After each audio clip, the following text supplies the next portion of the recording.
Mesdames et messieurs de la presse, les leaders vont, par la voix de deux des leurs, répondre à quelques questions avant de clore cette longue soirée qui nous a réunis ici depuis 14 jours.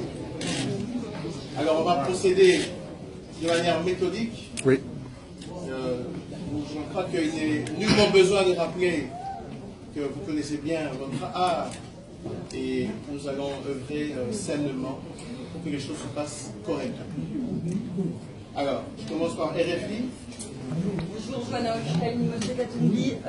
Certaines personnes ici sont partisanes d'une ligne dure avec Monsieur Tshisekedi.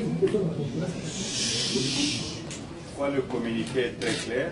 Pardon. Je crois que le communiqué de la MOUCA est très clair. Félix, c'est un frère. Je l'ai accompagné jusqu'à Genève.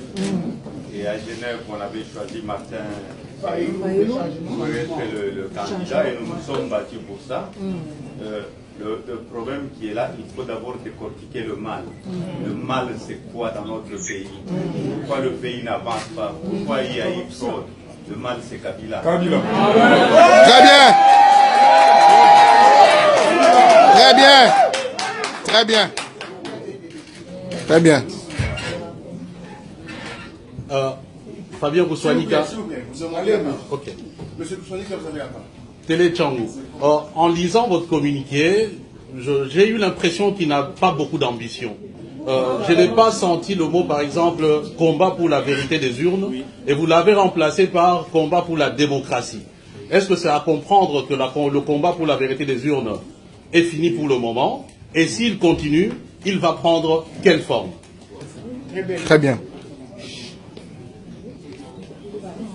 Dans le communiqué, si vous le lisez attentivement, dans le point numéro 2, je pense, je le répète, rappelle que les résultats de l'élection présidentielle tels que publiés par la Commission électorale nationale indépendante ne correspondent pas à la vérité des urnes, comme en témoignent les rapports des observateurs indépendants et crédibles, notamment la mission d'observation électorale de la conférence épiscopale nationale du Congo. Je pense que le point 2 est très clair là-dessus. Le point 6 encore. Remercie la communauté internationale, particulièrement l'Union africaine, pour sa volonté de promouvoir la vérité des urnes et exprime leur satisfaction à l'endroit de l'Union européenne et des États-Unis d'Amérique pour avoir maintenu et accentué les sanctions contre les responsables congolais engagés dans la corruption et le sabotage du processus électoral dans notre pays. S'il vous plaît, Déborah Koulou, toujours pour Télé Tchangou.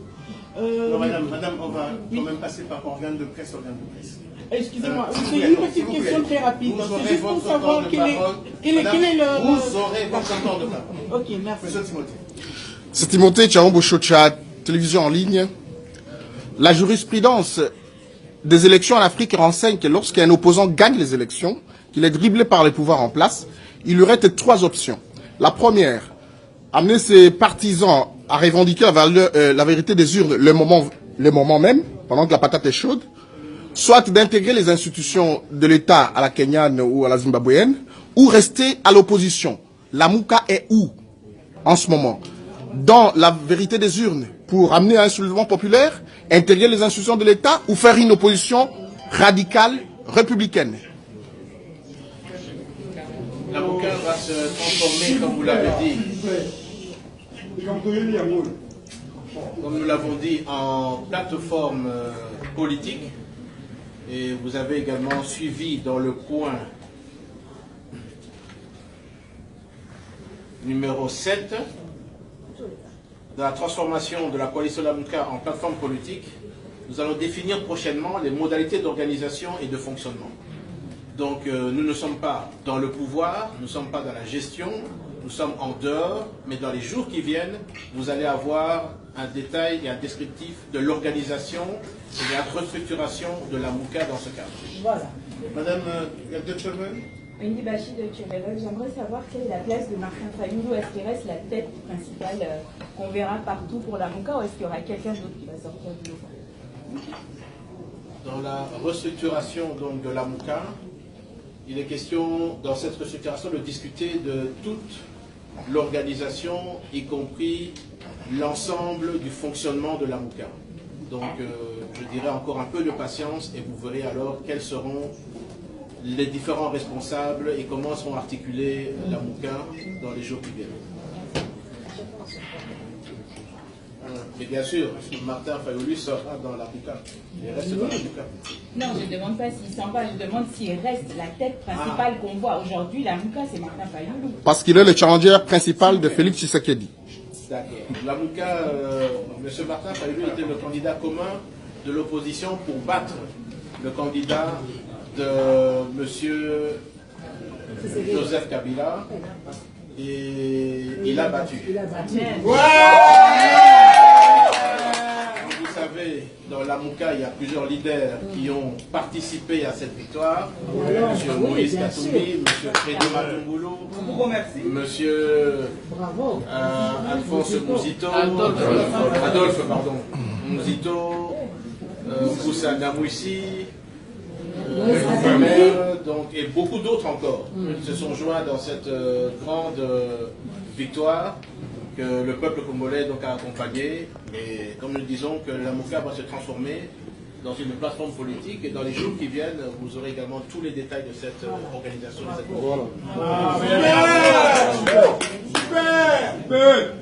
on a vu la présence de... Monsieur... Pasteur Bobo, pour micro du Pasteur Bobo, actualité compliquée, très compliquée. On n'a pas bien compris pourquoi vous n'avez pas très bien défini l'avenir de la MOUCA. Pour vous, c'est pour le futur, c'est pour quand exactement? Et qu'est-ce qui coince par rapport à l'avenir de la MOUCA? Non, il y a une question aussi de temps. Il est 20h30, on a encore beaucoup à discuter. C'est pour ça que dans l'agenda, nous sommes fixés. Dans les jours qui viennent, nous allons encore continuer à nous rencontrer. Il y a des commissions qui vont être mises en place également pour décortiquer quelques questions, des questions techniques. Et on va revenir à vous dans les jours qui viennent pour vous donner maintenant la quintessence de l'ensemble de l'organisation et la restructuration de la MOUCA. Mais on n'a pas échappé à cette question, nous avons beaucoup d'idées, mais si on devait tout terminer aujourd'hui, peut-être que demain à 6h du matin, nous serons là. On a noté la présence d'une Transformation Initiative, je pense, quelque chose comme ça, qui a été à la base de la rencontre qu'on a vue à Genève notamment, qui a commencé en Afrique du Sud. On les a vus ici, on peut savoir pourquoi. S'ils continuent la facilitation, et comme ils ont été, au début vous étiez à 7 au départ, les autres ont retiré leur signature. Aujourd'hui, ils sont de fait à la tête du pays. Est-ce qu'ils vous ont proposé un pont entre vous et eux?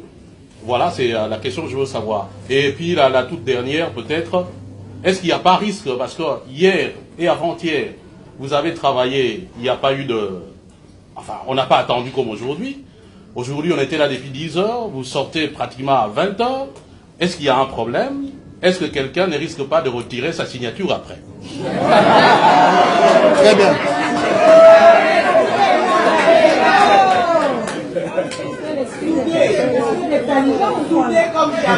L'organisation sud-africaine est une organisation qui est connue parce que si vous regardez un peu au niveau de l'actualité, ils interviennent dans beaucoup de médiations.